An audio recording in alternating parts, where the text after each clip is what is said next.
King Charles confronts Camilla over her secret communications with Prince Andrew. He moved quickly, almost breathless, holding the messages that changed everything. Camilla froze the moment she saw his face. "Is this true?" he demanded. Lifting the phone that exposed the hidden link, she tried so hard to keep quiet. The tension rose like fire, spreading through the room with every second of silence. Something dangerous had been unlocked, and the royal walls could no longer hide it. What did Charles see that pushed him to confront her? The discovery that shook the quiet hours. King Charles had always been a man of gentle strength. Those who truly knew him understood that beneath the crown and ceremony lived someone who cared deeply about doing what was right. He was thoughtful, sometimes to the point of overthinking, and he carried the weight of his responsibilities with a quiet dignity that few people ever saw. In private moments, away from the cameras and the courtiers, Charles was simply a father, a husband, and a man who wanted to believe the best in people, especially in those he loved. On this particular evening, the autumn rain tapped softly against the windows of his private study. The room was warm, lit by a single lamp on his desk, and the rest of the palace had settled into its nighttime quiet. Charles sat in his favorite chair, the one that had belonged to his grandmother, and began sorting through the pile of documents his private secretary had left for him. Most were routine matters, things that required his signature or his attention, but nothing more. Then something caught his eye. It was small at first, just a detail in a letter that did not quite fit with what he remembered. Charles paused, his reading glasses slipping slightly down his nose as he leaned closer. The date on the correspondence did not match the timeline he had been given days earlier. He frowned and reached for another file, this one containing meeting notes from the previous month. As he read through the pages, a cold feeling began to settle in his chest. There were references to conversations he had never been part of, decisions that had apparently been made in his name but without his knowledge. His hands trembled slightly as he set the papers down and removed his glasses, rubbing the bridge of his nose. This could not be right. There had to be some explanation, some simple mistake that would make all of this make sense. But Charles was not a man who ignored his instincts, and right now, every instinct was telling him that something was very wrong. He spent the next hour going through more documents, pulling files from drawers and cabinets he rarely opened himself. The pattern became clearer with each page he examined. Messages had been sent on palace letterhead that he had never approved. Arrangements had been made for movements and meetings that no one had discussed with him. And then he saw it, the name that made his blood run cold. Andrew. His brother's name appeared again and again in contexts that made no sense. Charles felt his throat tighten. Andrew had already caused the family so much pain, so much embarrassment and heartache. They had worked so hard to manage the damage, to protect the institution while still trying to support Andrew as a family. Charles had wanted to believe that the worst was behind them, that his brother understood the boundaries that had been set. The study suddenly felt smaller, the walls pressing in around him. Charles stood and walked to the window, looking out at the darkened gardens beyond. The palace, his home, the place where he was supposed to have complete authority and understanding, now felt like it was hiding things from him. Every quiet corridor, every closed door, every hushed conversation between staff members that stopped when he approached, all of it took on new meaning. How long had this been going on? Who else knew about it? And most terrifying of all, what exactly was Andrew involved in this time? Charles pressed his palm against the cool glass of the window. He was king now, not just the heir waiting in the wings. He could not afford to ignore this or hope it would resolve itself. The disbelief he had felt earlier was hardening into something else, something that felt uncomfortably like anger. Not the explosive, shouting kind of anger, but the deep, cold fury that comes when someone you love betrays your trust. He thought about calling Camilla, waking her to share this burden. But what would he even say? That he suspected his own brother of operating behind his back, of using the palace and possibly the family's name for purposes Charles could not yet fully understand? It sounded almost paranoid, yet the evidence was right there in black and white. The rain outside grew heavier, drumming against the windows with increased urgency. Charles turned away from the view and looked back at his desk, at the scattered papers that had turned his quiet evening into something much darker. He knew what he had to do. He could not let this continue, could not let it grow into something that might destroy everything he was trying to protect and build. Tomorrow, he would confront this. Tomorrow, he would demand answers.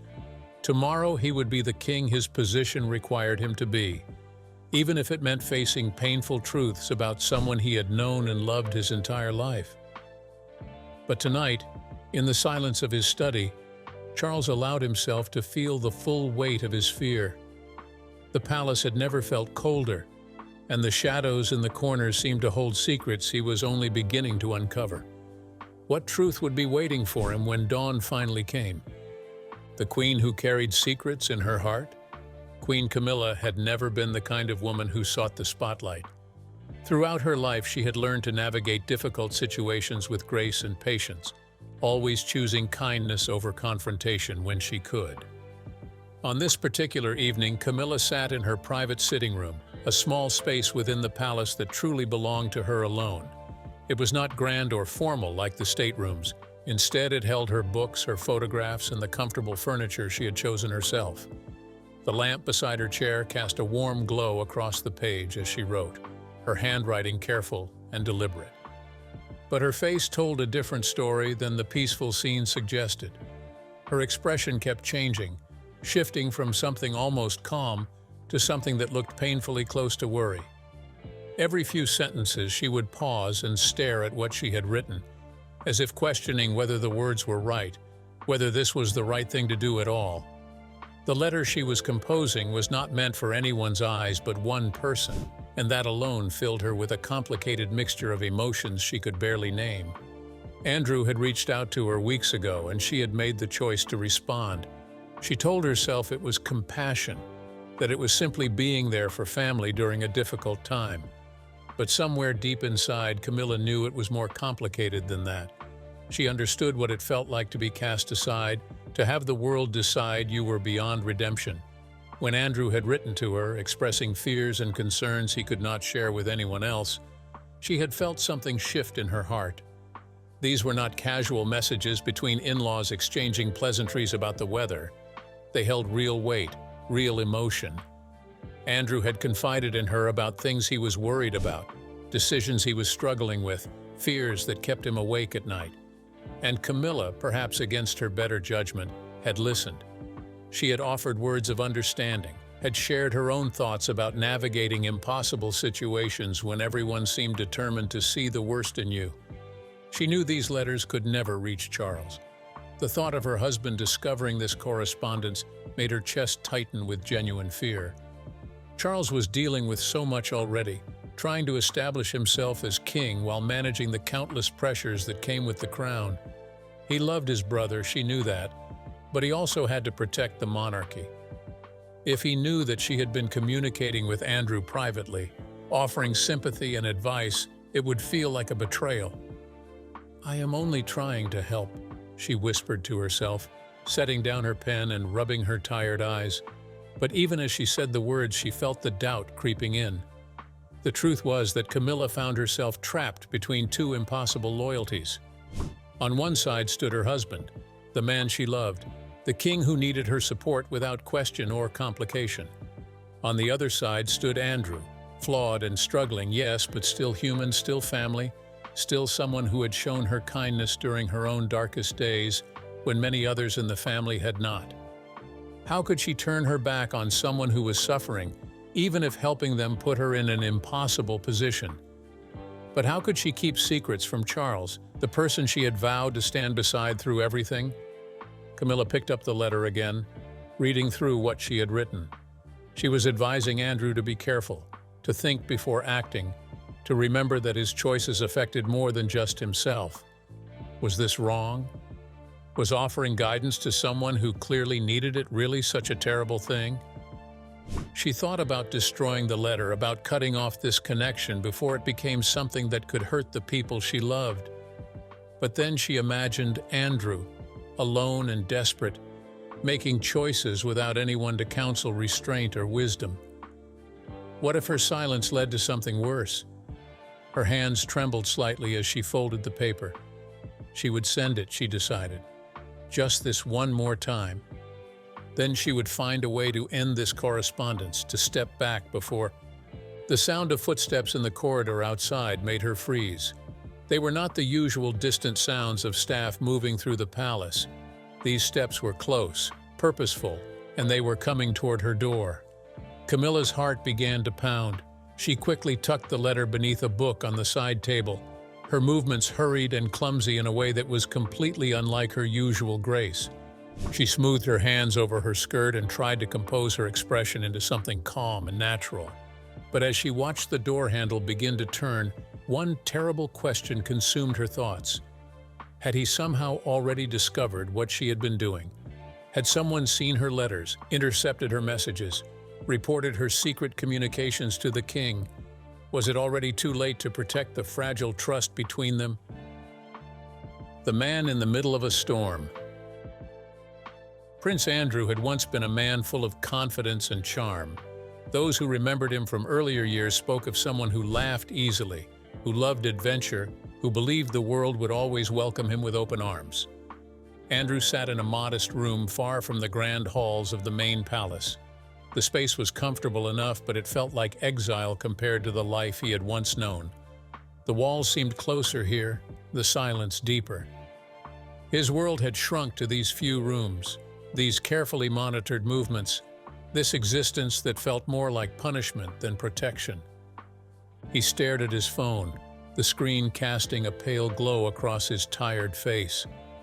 Outside, the first hints of dawn were beginning to touch the sky, but Andrew had not slept. Sleep rarely came easily anymore. There were too many thoughts racing through his mind, too many worries that refused to quiet down no matter how exhausted he felt. His presence anywhere near the royal family had become complicated. He knew that every time he appeared, even at private family gatherings, people whispered. They wondered why he was there, what he wanted, whether his being around would create new problems. Andrew had gone from being a prince who represented his country with pride to being someone whose very existence seemed to raise questions that no one wanted to answer. He scrolled through his messages, reading and rereading the words that had been exchanged over recent weeks. Every conversation had been carefully constructed. Every request had been weighed and measured. Every warning had been delivered with precision. Nothing about any of this was simple or straightforward. The relationship he maintained with certain members of the family was built on something fragile and complicated. It was not friendship exactly, though there were elements of genuine care involved. It was not purely an obligation, though duty certainly played its part. Instead, it existed in that uncomfortable space between fear and necessity, where people held on to each other not because they wanted to, but because they felt they had no other choice. "They need me for this," Andrew whispered to himself, his voice barely audible in the empty room. "Whether they admit it or not, they need what I know." And he did know things. Andrew held information that could shift the delicate balance within the palace walls. He understood connections that others had overlooked. He had been present for conversations that were never officially recorded. He knew where certain decisions had truly originated and whose hands had actually guided outcomes that were publicly attributed to others. Camilla relied on him, though she would probably never say so directly to anyone else. Their communication had started innocently enough, or at least that was how Andrew preferred to remember it. She had reached out during one of his darkest moments, offering words of understanding when almost everyone else had turned away. She knew what it felt like to be judged harshly by the world, to have every action scrutinized and interpreted in the worst possible light. Over time, their exchange of messages had evolved into something more substantial. Camilla had asked him questions, sought his perspective on family matters, and requested his help with situations that required delicate handling. And Andrew, desperate to feel useful again, desperate to matter to someone, had provided what she needed. He had shared insights, offered warnings, and helped navigate problems before they became public disasters. But he was not naive enough to believe this made him safe. Andrew understood that he was valuable only as long as he remained useful. only as long as the information he possessed was needed. The moment that changed, the moment his knowledge became more dangerous than helpful, everything could shift in an instant. He stood and walked to the window, watching as the darkness outside slowly gave way to gray morning light. Something felt different today. There was a tension in the air that he could not quite name, a sense that events were moving toward some inevitable conclusion that he could no longer control. His phone buzzed suddenly, making him jump. Andrew looked down at the screen and felt his stomach drop. It was not a message, but a missed call notification from an hour ago, from a number he recognized immediately. They had tried to reach him while he had been lost in his thoughts, and now he wondered what that call had been about, what news or warning it might have contained. He thought about calling back, but something stopped him. Maybe it was instinct, or maybe it was simply fear, but Andrew felt certain that returning that call right now would set something in motion that could not be undone. There were footsteps outside his door, the sound of security changing shifts. Andrew had grown accustomed to being watched, to having his movements monitored and reported. But this morning, even those familiar sounds felt ominous, as though the guards outside were not just there to protect him, but to make sure he could not leave, could not run, if running became necessary. He sat back down and put his head in his hands, feeling the weight of everything pressing down on him. How long could he maintain this fragile position? How long before someone in the family decided that the risks of keeping him close outweighed whatever benefits his silence and cooperation provided?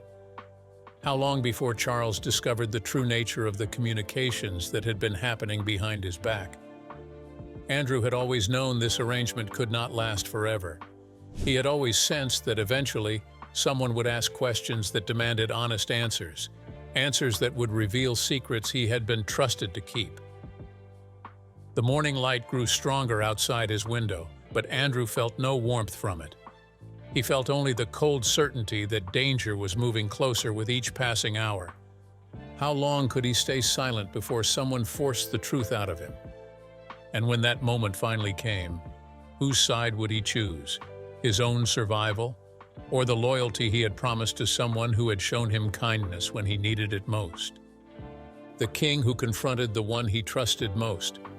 Charles was gentle by nature, preferring quiet conversations to confrontation, always hoping that understanding could be reached without raised voices or harsh words. He believed in giving people chances to explain themselves, in listening before judging.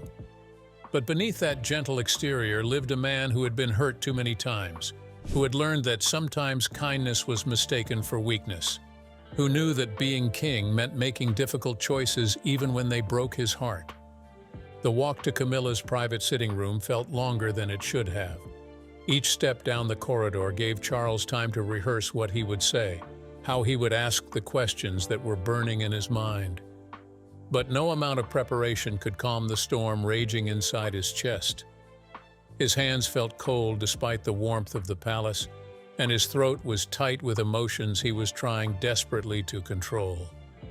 When he reached her door, he paused for just a moment, taking a deep breath before knocking. He heard her voice call out, welcoming him inside, and something about the slight tremor in her tone told him she already knew this would not be an ordinary visit. Charles opened the door and stepped inside. Camilla was sitting in her favorite chair, and for a brief second everything looked normal and peaceful. But then their eyes met, and Charles saw something there that made his heart sink. It was fear, unmistakable and raw, the kind of fear that comes from knowing you have been caught doing something you should not have done. "We need to talk," Charles said, his voice calm and measured, though inside he felt anything but calm. He closed the door behind him and remained standing, needing the slight advantage that height gave him in this moment. "I have been going through some documents tonight, and I have found things that concern me deeply." Camilla's face went pale. She opened her mouth as though to speak, then closed it again, seeming to struggle with where to even begin. "I need you to be completely honest with me," Charles continued, his calm voice barely containing the burning storm underneath. "Have you been communicating with Andrew without my knowledge?" The silence that followed felt heavy enough to crush them both. Camilla looked down at her hands, which were twisted together in her lap, and Charles saw her shoulders rise and fall with a shaky breath. "Charles, I can explain," she finally said, but her voice was so quiet he almost did not hear it. "Then please do," he replied, and though his tone remained gentle, there was steel beneath it now. "Because right now, I am trying to understand why my wife would be having private conversations with my brother about matters that apparently concern the palace, and I knew nothing about any of it." Camilla stood up, her movements nervous and uncertain. She tried to meet his eyes but kept looking away, as though the weight of his gaze was too much to bear. "He reached out to me," she began, her words coming out in an unsteady rush. "He was struggling, Charles, and he needed someone to talk to. Someone who understood what it felt like to be judged by everyone, to feel like you can never escape your past mistakes." "And so you decided to be that person for him?" Charles asked, his hurt beginning to show through the cracks in his composure. "Without telling me? Without thinking about how that might look, how it might complicate everything I am trying to manage as king?" "I was only trying to help," Camilla said, and now there were tears forming in her eyes. "I thought if someone could just listen to him, could guide him toward better choices, then maybe we could avoid more problems. I thought I was protecting the family." "By keeping secrets from me?" Charles felt his voice rising despite his efforts to stay calm. "By having private communications with the one person who has caused this family more embarrassment and pain than almost anyone else." Every sentence that passed between them seemed to deepen the tension in the room. The air felt thick and hard to breathe. Charles wanted to believe her intentions had been good, wanted to accept that she had simply been trying to help. But the betrayal cut deeper than he had expected it would. "What hurts most," he said quietly, and now his voice was shaking with genuine pain, "is not that you tried to help Andrew. It is that you did not trust me enough to tell me about it. You kept this from me, Camilla. You looked at me every day knowing you were hiding something this significant, and you said nothing." Camilla's tears were falling freely now. "I was afraid," she admitted. "Afraid you would be angry, afraid you would make me stop, afraid that Andrew would do something desperate if he lost the one person who was still willing to listen to him. So instead, you chose him over me?" The words came out harsher than Charles intended, but he could not take them back now. "No," Camilla said firmly, finally meeting his eyes fully. "I chose to try to help both of you. I was trying to keep Andrew stable while you dealt with everything else on your shoulders. I did not want to burden you with one more problem." Charles shook his head slowly. "That was not your decision to make. We are supposed to be partners, Camilla. We are supposed to face these burdens together." He moved to the window, needing to look at something other than her tearful face. Outside, the palace grounds were quiet and still, completely unaware of the crisis unfolding in this small room. "I need to know everything," Charles said, his back still turned to her. "Every conversation you had with Andrew, every piece of advice you gave him, every secret you have been keeping. I need to know it all." He heard Camilla take a shaky breath behind him. "If I tell you everything," she said slowly, "it will change how you see both Andrew and me. It will raise questions that might be better left alone. It could shake things in this palace that are already unstable." Charles turned around to face her, and the expression on his face was one of complete determination. "Then shake them," he said quietly, "because I will not lead this monarchy while standing on a foundation of secrets and lies. Not anymore, not even from you." Camilla looked at him for a long moment, tears still streaming down her face, clearly torn between her loyalty to the king and whatever promises she had made to Andrew in those hidden messages. Was she ready to tell the whole truth, even if it meant destroying the fragile trust between them forever? The queen who felt her world crumbling. Queen Camilla had always been a woman of remarkable inner strength. She had weathered storms that would have destroyed most people, endured public criticism with dignity, and built a life of purpose despite years of being told she did not belong. Those who truly knew her saw someone with a generous heart, someone who never forgot a kindness shown to her, and who tried her best to offer that same kindness to others. She was the type of person who noticed when someone was hurting and reached out quietly, without fanfare or expectation of thanks. But strength, no matter how deep, has its limits. And Camilla was discovering just how fragile even the strongest person can become when trust begins to crack and the ground beneath your feet no longer feels solid. The night after her confrontation with Charles stretched endlessly before her. She lay in bed staring at the ceiling, listening to the ancient palace settle and creak around her. Sleep felt impossible. Every time she closed her eyes, she saw Charles's face, the hurt and betrayal written so clearly across features she loved. She replayed their conversation over and over, wondering if she could have explained things differently, if there were words that might have made him understand. But deep down, she knew the problem was not how she had explained herself. The problem was what she had done. When morning finally came, Camilla rose feeling exhausted in ways that had nothing to do with lack of sleep.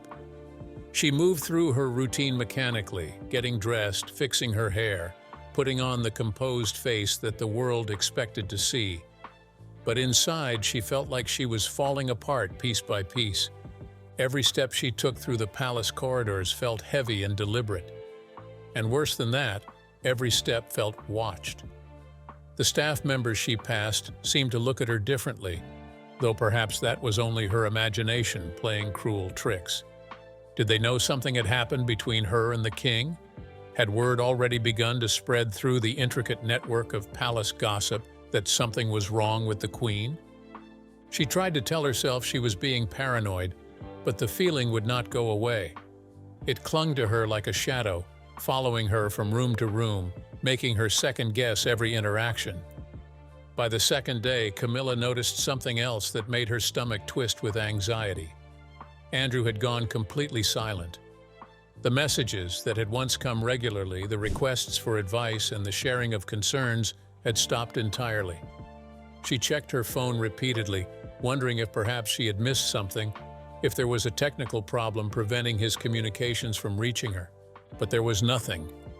Just silence where there had once been a connection, however complicated and problematic that connection might have been. His replies had simply stopped.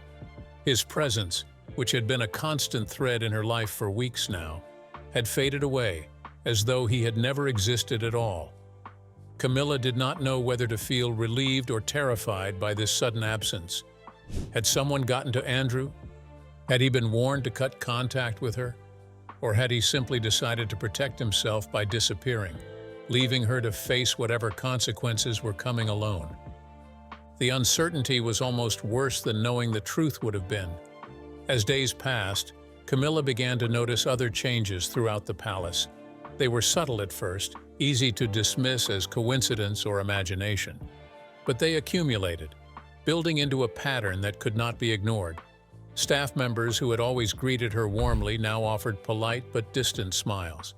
Conversations would pause awkwardly when she entered a room, then resume with forced casualness that fooled no one.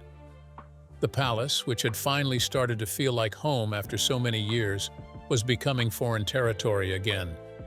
The advisors were worse. These men and women who had counseled her on everything from public appearances to charitable initiatives now spoke to her with careful formality. They chose their words with obvious precision, as though worried that anything they said might be held against them later. Even the ones she had considered allies, people who had supported her through difficult times, now kept a professional distance that hurt more than outright hostility would have. Camilla tried to maintain her normal schedule, attending meetings and fulfilling her duties, but it felt like performing a role in a play where everyone else had been given a different script. She was going through the motions while the world around her shifted in ways she could not quite grasp, but definitely could feel. One afternoon, she overheard two junior staff members talking in hushed voices around a corner. They stopped abruptly when they realized she was approaching, their faces flushing with embarrassment. But not before Camilla caught a few words that made her heart sink. "The king has been meeting with his private advisors every day," one of them had been saying. "Something about internal palace matters that need addressing." Internal palace matters. That could mean anything. But Camilla knew with sickening certainty what it really meant. Charles was trying to figure out the full extent of what had been happening behind his back. He was gathering information, asking questions and slowly piecing together the puzzle that she and Andrew had created. That night, alone in her sitting room, Camilla finally allowed herself to fully face the reality of her situation. She was trapped between impossible choices, and there was no clear path forward that did not lead to pain. She could continue to protect Andrew by revealing only part of the truth, by minimizing the extent of their communications and the nature of the information they had shared. But Charles would know she was still hiding things. He was too intelligent, too perceptive to be fooled by partial confessions. Holding back would only deepen the wound of betrayal that was already destroying their relationship. Or she could tell Charles everything. She could lay out every message, every conversation, every piece of advice she had given Andrew, and every secret he had shared with her in return. A full confession might be the only way to save her marriage, the only way to prove that she was choosing Charles over the loyalty she had shown his brother. But if she did that, she would be exposing Andrew completely. She would be handing Charles information that could be used against his brother in ways that might destroy what little remained of Andrew's place in the family. And despite everything, despite the mess this had created and the danger it had put her in, Camilla still felt a pull of compassion toward Andrew. He had trusted her when he had no one else, and betraying that trust felt like a terrible thing to do, even if it was necessary for her own survival. She sat with her head in her hands, feeling the weight of the decision pressing down on her shoulders. The clock on the mantel ticked steadily, marking the passing moments as she wrestled with the choice that could break everything: protection or truth, loyalty to a struggling man who had needed her help, or loyalty to the husband who deserved her complete honesty. Either path would hurt someone she cared about. Either choice would have consequences she could not fully predict. What would she choose when Charles inevitably came to her again, demanding the full truth she had not yet given him? The king who chose truth over comfort. King Charles had always been a man who believed in second chances. Throughout his life, he had given people opportunities to redeem themselves, to prove they could be better than their worst moments. He understood human weakness because he had experienced his own failures and regrets. He knew what it meant to make mistakes and desperately hoped that someone would see past them to the person you were trying to become. This quality made him compassionate, patient, and willing to forgive when others might have simply walked away. But Charles also understood that forgiveness without honesty was meaningless. You could not heal a wound if you refused to acknowledge how deep it went. You could not rebuild trust on a foundation of half-truths and carefully edited stories. And so, despite the gentleness in his nature, despite how much easier it would be to simply accept whatever explanation made the pain stop, Charles knew he had to stand firm and wait for the complete truth. He stood in his private study, the same room where this entire ordeal had begun just days earlier. The documents that had first revealed the suspicious patterns were still scattered across his desk, physical evidence of the secrets that had been kept from him. But now Charles was not looking at papers. He was staring out the window at the palace gardens, watching the wind move through the trees, trying to prepare himself for what was coming. He had sent word to Camilla that morning, a simple message asking her to come to his study that evening. There had been no anger in the request, no threats or ultimatums, just a quiet statement that they needed to finish their conversation, that he needed her to give him the final answer he had been waiting for. His heart felt impossibly heavy as the appointed hour approached. Part of him desperately wanted to believe that everything would somehow be all right, that Camilla would explain things in a way that made sense, and they could move forward together. But another part of him, the part that had learned painful lessons about betrayal and disappointment over many years, prepared itself for the possibility that this might be the moment everything changed forever. Charles needed the truth more than he needed comfort. He needed it more than he needed the easy peace that came from pretending problems did not exist. Even if that truth hurt, even if it confirmed his worst fears about what had been happening behind his back, he had to hear it. A king could not lead effectively while standing in the dark, and a marriage could not survive without honesty. When the knock finally came on his study door, Charles felt his breath catch for just a moment. He turned from the window and called for her to enter, his voice sounding steadier than he felt. Camilla stepped inside, and Charles immediately noticed something different about her. The fear and panic that had marked their last conversation seemed to have been replaced by something else. Not confidence exactly, but perhaps acceptance. She looked like someone who had made a difficult decision and was now prepared to face whatever came from it. "Charles," she said quietly, closing the door behind her. "Thank you for giving me time to think." He nodded, gesturing toward the chairs near the fireplace. They sat down across from each other, the small table between them feeling like an enormous distance. "I have decided to tell you everything," Camilla began, her voice steady even though Charles could see her hands trembling slightly in her lap. "Not because I am trying to save myself, but because you deserve to know the complete truth about what has been happening." Charles said nothing, simply waiting and listening as she had asked him to do. Camilla took a deep breath and started explaining. She told him about the first message from Andrew, about how lost and desperate his brother had sounded. She described her own memories of feeling isolated and judged, and how those memories had made her want to reach out and offer support. She explained how the communications had gradually evolved from simple encouragement into something more complicated, how Andrew had started asking for advice about palace matters and sharing information that he thought she needed to know. "He told me things about movements within the family, about conversations happening that you were not part of," Camilla said, her voice becoming quieter.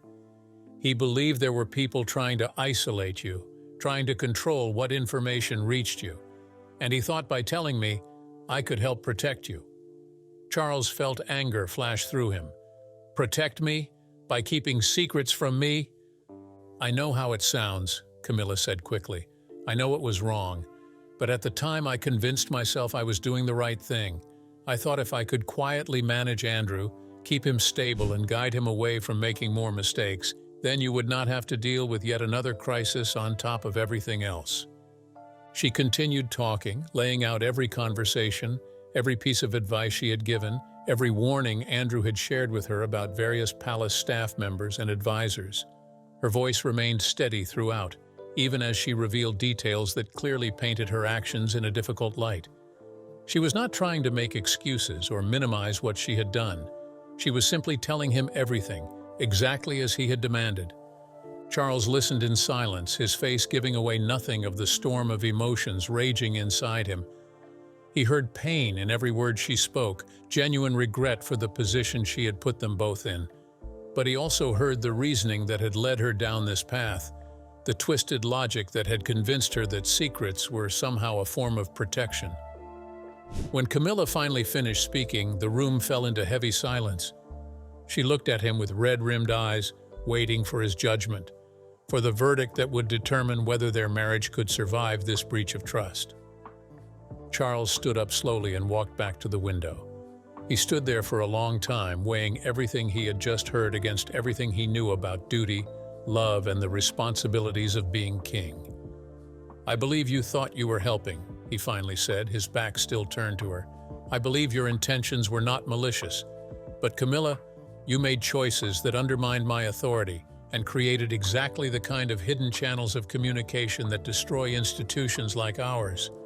"I know," she whispered. Charles turned to face her.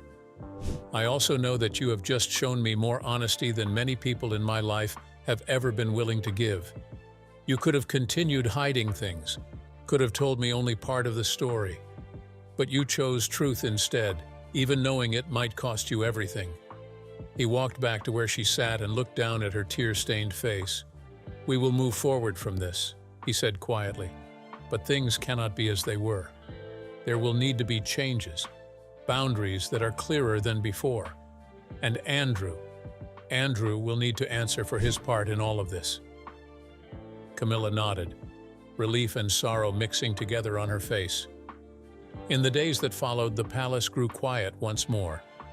The whispered conversations among staff members faded. The tense meetings with advisors came to an end. On the surface, everything returned to normal, the machinery of monarchy continuing its eternal function. But nothing felt the same. Charles and Camilla moved around each other with careful politeness, rebuilding trust one small gesture at a time.